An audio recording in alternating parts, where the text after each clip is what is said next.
యజమాని పొలము వద్దకు వచ్చాడు.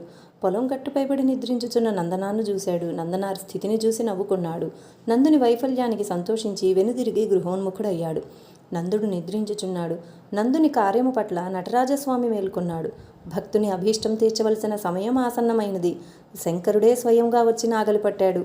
పార్వతీదేవి నీళ్లు తోడుతున్నది. వినాయకుడు విత్తనములు జల్లుచున్నాడు. కార్తికేయుడు కలుపు తీయుచున్నాడు. ప్రమదగణమంతా ఘడియలో పెరిగిన పొలాన్ని కోసి మోపులు కడుతున్నారు. అష్టదిక్పాలకులు నిలబడి వెన్ను నుండి ధాన్యాన్ని వేరు చేశారు. నందీశ్వరుడు మూటలు కట్టి ఆ మూటలపై తన ముద్రను ఏర్పరిచాడు.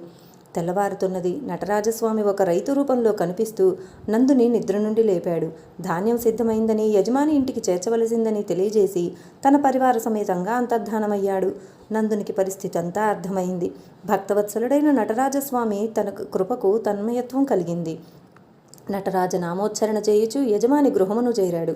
నిద్రించుచున్న యజమానిని లేపి ధాన్యము సిద్ధమైనదనియు, ఆజ్ఞాపించినచో ధాన్యం బండ్లలో వేసి ఇంటికి తీసుకురాగలననియు నందుడు యజమానికి తెలుపుతాడు. యజమానికి నందుని మాటల యందు నమ్మకం కుదరలేదు. తానే స్వయంగా బయలుదేరి పొలం వద్దకు వచ్చాడు.